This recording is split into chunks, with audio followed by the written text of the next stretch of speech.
Welcome, everybody, to the Gives in the Bank Recruiting Podcast brought to you by BuckeyeScoop.com. I'm Marc Givler. We got Bill Greene here as always. And we are going to officially get to the halfway point of our Scoop 100.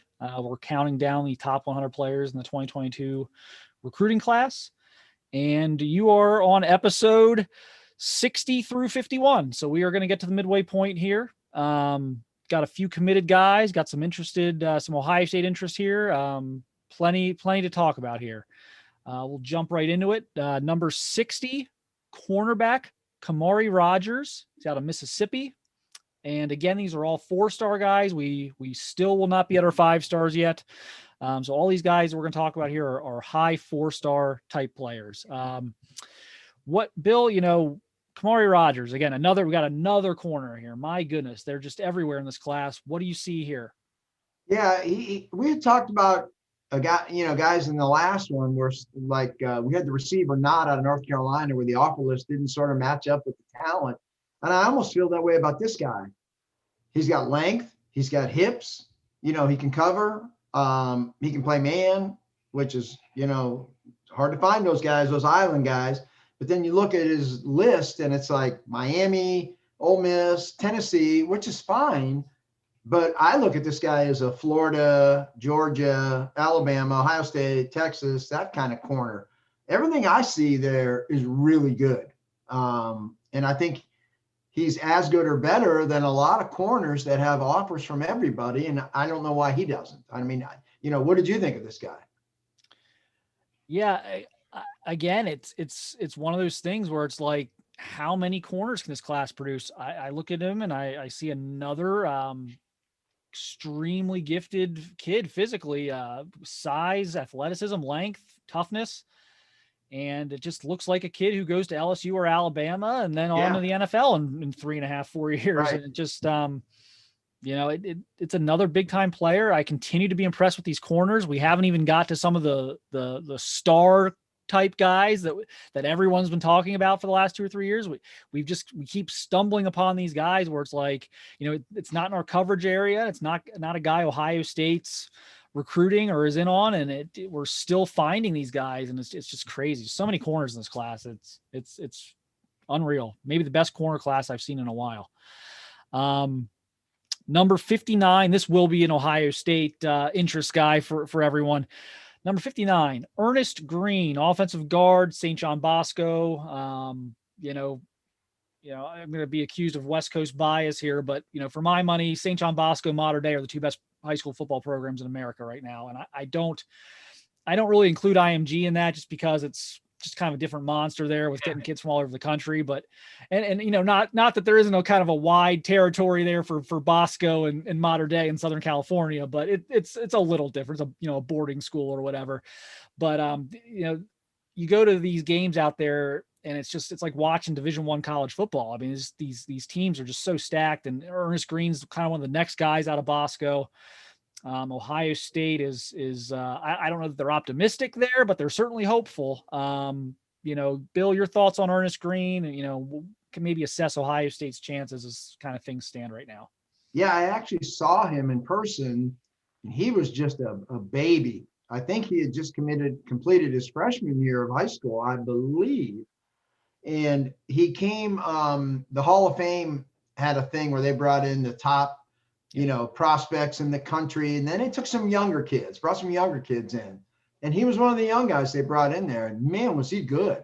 I mean, he matched up with Kayvon Thibodeau. And I mean, it was amazing to watch him, as just a baby, how good he was. And I had no clue who the kid was and wanted to interview him because he was so good and so young. And here, in the course of the interview, came across how excited he was to be in Ohio. He is kind of like, he idolizes Wyatt, or he did at the time. Now, this was 2 years ago. When I interviewed him, he couldn't speak highly enough of Wyatt Davis. Wyatt Davis was his hero, his idol, and just the awe that he spoke of Wyatt Davis and how thrilled he was to be in the state of Ohio, even though at the Hall of Fame, you're 2 hours away from Ohio State. Made me think right then, and I've never gotten off it, that Ohio State can get this guy. And he's really good too. I mean, he's an inside guy, and he's a mauler. He's not very athletic. And I don't think there's a lot of huge upside there. But he's not a boomer bust guy. We know who he is, and I think everyone knows who he is and what he is. He is a 4-star inside guy, solid run blocker. He's a technician. He's really good pass pro. He was when I saw him, and he was just a baby. And I'm sure he's gotten better. So he won't shock me if he's in this Ohio State class. And I think if they can get him to visit, get the official visit done, get him on campus, and if they want him, I think they can get him. Yeah, that's kind of been one for me where I think again, I think COVID hurt them. I think he would have visited by now. I think he would have flown out here and done an unofficial visit at some point in the past, 15 months if he could have.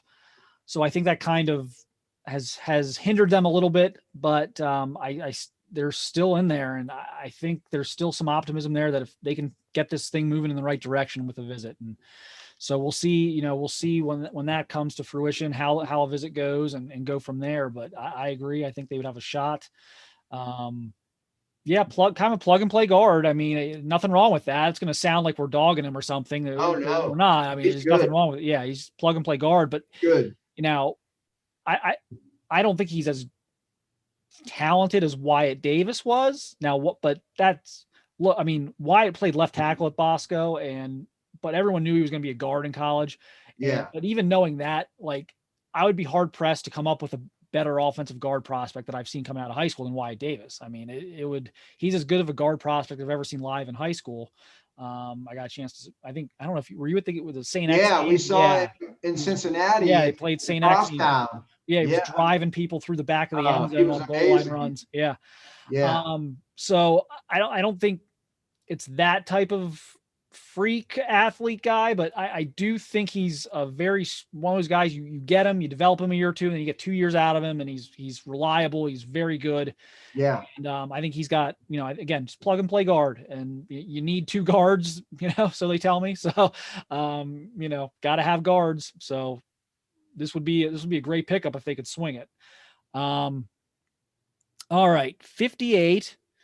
One of the best names in the class.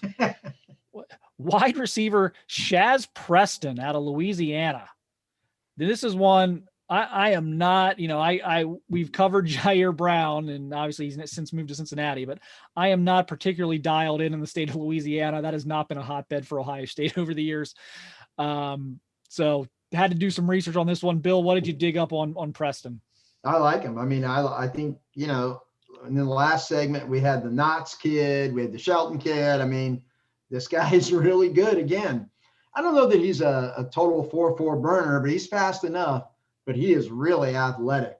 I think he could play inside or out, versatile kid, hands catcher with the ball. He's down to LSU, Bama, Texas, I guess. And, how does LSU let this kid get away? So, and I don't think they will. So, but I like Shaz a lot. I think Shaz can really play, and we'll see. He may not be better than the guys we had in the last segment. I don't know, but he might be better than guys coming up later.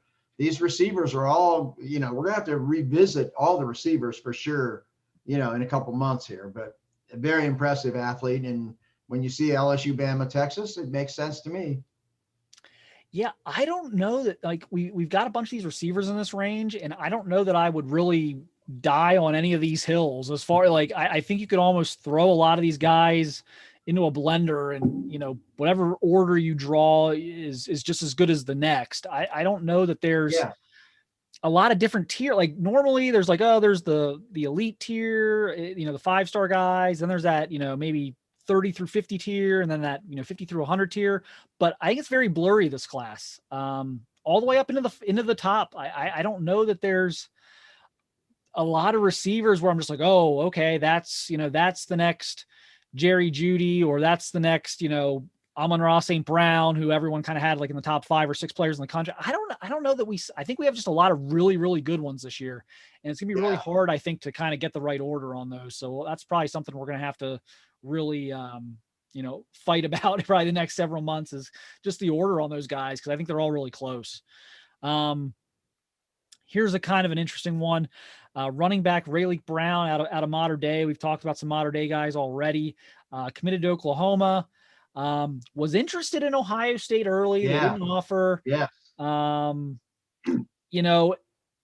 would they try and double back here? I mean, I know right now it's Dallin Hayden, it's Nick Singleton, Damari Alston. There's kind of a group there, 3 or 4 guys. None of those guys are locks. They talk about, are they going to take 2 running backs? Can they take 2 running backs? I don't think they can right now, but maybe in 6 months with some attrition, I mean, I could view that differently, but could we see them double back here, or and kind of do you think, maybe a better way to put it, do you think Ohio State made a mistake here because they didn't really push? No, I don't think so. And I like him a lot. I mean, he's a shorter guy, but he can fly. I mean, he's got speed. I don't think he's a 20 carry back. And I think he probably fits Oklahoma better than he fits the Big Ten and Ohio State. I mean, he would be really good in the slot. But, I don't know. I don't think you take him as your bell cow back. I think he would be a good number 2 back to Travion Henderson, like Evan Pryor was. But I don't think this is a bell cow back. And I get Ohio State, looking elsewhere. And I think in a 2-back class, which I don't think this is going to be, but in a 2-back class, I would take Rayleigh Brown and pair him up with Nick Singleton or Damari Alston. But as a standalone back, I don't think it fits for Ohio State as well as he does for Oklahoma. Yeah, I would kind of classify this the same way I kind of talked about Jabron Payne early, when people, I think, were expecting maybe Jabron Payne to be more of a target for Ohio State, although he is still on the board and a guy they may continue to look at if they don't land one of these other guys. But and you nailed it. I mean, if you're only taking 1 back, it's got to be an every down back. Like, yeah. you can't. If this is your 1-back class, then it's got to be a Nick. We know Nick Singleton's a 15 to 25 carry a game guy. Dallin Hayden, I think, is that. I think Damari Alston's probably that too. You can't take a flex guy or a scat back or a 3rd down back, whatever you want to categorize it. And I agree, the way Oklahoma runs their offense and uses the backs in the passing game, that just seems like a really good fit. And yeah, like I said, in a world where they knew they could take 2, and like I said, I don't see how they get to 2. I know there's some talk they still might, and maybe part of that is like maybe them keeping things alive with both Singleton and Hayden. If one of them commits early, they don't want to completely close the door on the other one. But there would have to be some movement on the current roster for them to take 2 running backs. I mean, you can't carry 8 scholarship running backs. No, I mean, no. So there would have to be some movement. I agree. I think it's gonna be 1-back class. Another Ohio State guy or target has a visit scheduled for June. Actually, Joe Brunner, Whitefish Bay, Wisconsin, offensive lineman. I think they'd love to have him. I think he's going to Wisconsin, but they're going to take their shot in June when he visits, assuming that stays in place. I believe their 3rd visit, I think it's like Wisconsin, Notre Dame, Ohio State. I think Ohio State's after those 2. So I guess how do you want to look at that? Glass half empty, glass half full? Because on one hand, okay, maybe the last impression. On the other hand, if you think he's going to Wisconsin and he's visiting Wisconsin before he visits you, you better hope he doesn't just commit to Wisconsin. So, Billy, just your thoughts on Brunner. I like him. Big bodied guy, big physical guy. I don't know. I mean, if he's a tackle, he's a right tackle. Well, he didn't have like super feet that I saw. Another thing you see on film is you see him blocking to the whistle, past the whistle, annihilating kids, pounding them to the ground. Then the kid gets up and he looks like he's about 5'10", about 140 pounds. So I don't know. You know what I mean? He's a bad dude in Wisconsin. Would he handle Lakewood St. Edward kids or Coleraine kids? I don't know. I mean, so I liked him, but yet I was kind of troubled by the film of who he's going against and just pile driving kids. That I didn't see him pile drive anybody that was 6'4" and 260. I didn't see any of that. When you look at the recruiting, to me, there is no chance that Stud is going to out-recruit Joe Rudolph for a Wisconsin kid that probably grew up dreaming of playing for the Badgers. I'm sure his dad is a Badger fan. The kid has had Wisconsin stuff in his room since he was 4 years old. There's no way that's going to happen. And I think the visit to Ohio State is probably 50-50. I think he visits Wisconsin first, probably commits and then ends his recruitment at that point. So we'll see. I mean, I look at this as like very, very slim chance of Ohio State getting this kid. I mean, I think this kid's going to Wisconsin, and I wish Ohio State and Notre Dame all the luck in the world because he fits Wisconsin. He fits their scheme. I mean, he's perfect for them. Mhm. They'll put him in the NFL. They'll develop him well, and it makes sense for that kid to go there. So, but we'll see. We'll see what happens. Yeah, I think again, yeah, I agree. I think Wisconsin's a very heavy favorite. He reminds me a little bit, I think, just in terms of the the way he plays and some of the challenges in evaluating him. He does remind me a little bit of Ben Christman. Because we Yeah, talked about Ben. yeah, Is he a guard or is he a tackle? right. He dominates the kids in front of him, but the kids in front of him are like smaller than you and me. So like how does that, but we want to love him, but it's just Oh yeah, we have definitely. some questions. You just kind of want to see how he does when when Yeah, the other guys across from him are of similar size. And so I think there's yeah, some similar challenges there in evaluating Brunner as there was in Ben Christman, who I did really like. yeah. Think will I be a like great player for Brunner. I us. mean, if he called me, if Brunner wanted to call and commit tomorrow, I'd take him. If Yeah. I'm Notre Dame or Ohio State, I'd take him in a minute. But he's a guy that me personally, I would love to see him at an Under Armour camp or something like that, or even come to Ohio State camp. I'd love to see him matched up against the best defensive end that day. I would love to see that. So, Yeah. but I like Brunner. I would take him in a minute. All right. Oh gosh. Okay, Ohio State fans. I guess just there's a trigger trigger alert here or something. I don't know. If you're easily offended, you may want to skip to the next one. Number 55 looks like a linebacker out of Bloomington South, Desan McCullough. Indiana commit. Obviously just decommitted from Ohio State. Bill, just your first of all, I guess, are you surprised how quickly that seemed to turn after, he didn't immediately jump ship when his dad Right, took the Indiana job? He right. played this out a couple months, said all the right things, did all the right things, and then all of a sudden it was just he was gone. Over, yeah. It was- Um, I was surprised, and I don't get surprised very often anymore in this business. I think I've seen it all and been through it all and can kind of recognize these type of situations. I think I'm pretty good at I had no clue on this one. So this really did blow me away. It's not like the dad, he didn't get the Indiana job last week, so this was not a new development. And, for me, I'm always kind of like in the middle when it comes to these things. The one end of the spectrum is that it doesn't matter. He's just a guy. We'll replace him. And that's ridiculous. You don't find guys like this. These guys don't grow on trees. The other end of that spectrum is the program's over. What do we do? So I'm going to fall in the middle. My take is heck of a player. Love to have him. I mean, you just can't find guys like this. Now, if they go out next week and start recruiting David Bailey and they land David Bailey, I'll still think McCullough was a loss because I'd like to have both of them. But, you don't shut the program down losing Deshaun McCullough, but you don't laugh it off as if it was some 3-star kid from Carrollton, Ohio either. It's a loss. He's a heck of a talent. Can't find 6'5" guys that are athletic like this guy. He's long. Who's on the roster that can do what this guy is? Now, I don't know what he is. To me, he's a 3-4 outside linebacker to me. But does that mean there's no chance for him to be a superstar in a 4-3? Heck no. He's a specialty player, a unique kind of player that you're going to have to tailor your defense around him. And I probably would tailor my defense around him to figure out what he does best.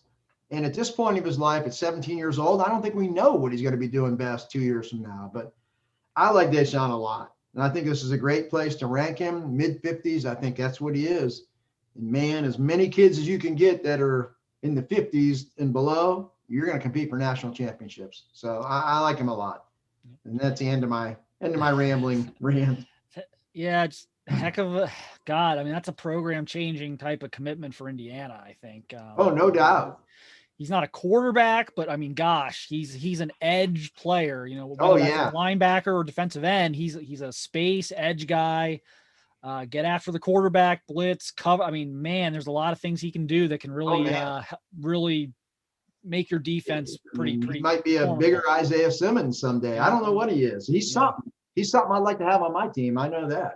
And yeah. a great kid too. Great kid. Yep. He's going with family. I mean, I get it. You know what I mean? Even Kirk Barton said, hey, if these were my sons, they'd all be playing for me.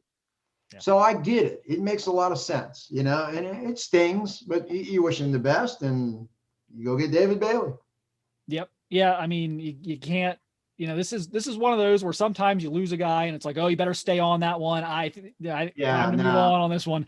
Got to no. move on here and find someone else. But yeah, I mean, I wish him the best as well. He was a pleasure to cover on my end. Was super polite, always had time to talk, and just kind of kid you root for no matter where he ends up. So, be interesting to watch his development at Indiana for sure. All right, getting back into SEC country now. It's been a few guys since we've gotten into the Southeast. Tyree West, a defensive tackle, Tift County High School, Tifton, Georgia. I've actually been to Tifton, Georgia more than you might expect someone from Columbus, Ohio to have been to Tifton, Georgia.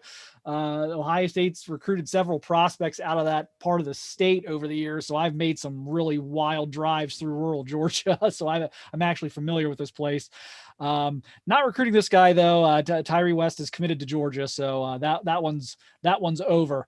Bill, your thoughts on West? To me, just kind of another these big guys that seem to not be as common in the Midwest that you seem to be able to find all over the Southeast. Yeah, I thought he was pretty athletic for his size and kind of an odd size guy. I don't know. He's, probably a 4-3 tackle or maybe a 3-4 end. I don't know. He can really shoot gaps. So he's quick off the ball. Kind of reminded me of a Davon Hamilton type. I mean, I like him a lot. I mean, and he fits with Georgia, what they want to do on defense. Quicker front and disruptor on the inside. So yeah, I like Tyree a lot. I mean, I think he's going to be a heck of a player. Yeah, I won't spend too much time on, we'll give her the evaluation, but yeah, he's a Georgia defensive tackle committed to Georgia. So there's not much intrigue there on the recruiting trail. Yeah. Yeah. They're, just another big athletic kid that there seem to be like 10 of them every year down in that part of the country. And Georgia's done as well as anyone in keeping those guys. So here's another guy here at 53. We're staying in SEC country, but this kind of an interesting thing here with Ohio State, even though he's not really on the radar at this point.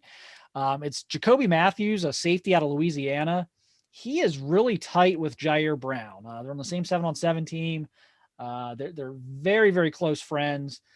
When Ohio State first offered Jair Brown and it was becoming apparent he was going to commit to Ohio State, there was, I mean, gosh, Jair was all over Jacoby trying to get the offer to come through and maybe he would take it, and nothing ever happened there. So, for whatever reason, Ohio State has preferred some other safety prospects. And, Bill, looking back, I mean, what do you think?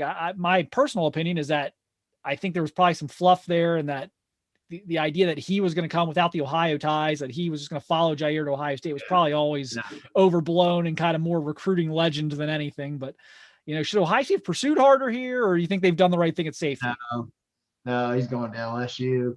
The thing with the more I watch this kid, and if you look at his frame, I think he's going to be a linebacker. I don't know if he's fast enough, quick enough, cover enough ground to be an SEC safety. I don't know. Maybe in the Big Ten he could be a safety. I don't think there.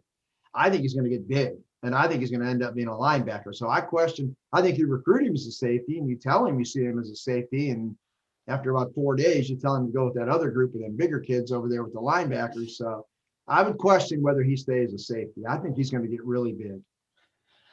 I think I mentioned this guy for a different reason on our I think our last episode, but I think reminds me of Jaden Woodby.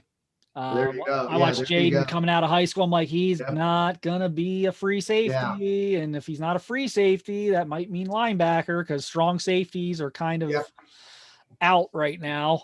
You're either a free safety or you're a linebacker, but so I agree. But I think he's a difference maker at that. I think he's He's a player. yeah, because the way he can, he does have experience in coverage and he's very Yeah. physical. He can run. I think he's one of these new age, linebacker types. And yeah, I think he's going to LSU. I would joke with Jair about that at the beginning. I'm like, you're not really gonna pull this kid to Ohio with you. It was kind of, but I know there was a thing there for a few weeks, and that kind of dissipated pretty quickly. Yeah. All right, we got next up. We got another safety prospect. This is a guy Ohio State was looking at. Bryce Anderson, Beaumont, Texas, Westbrook High School. Bill, thoughts on Bryce? Is he a linebacker too, or do you think this one's a safety?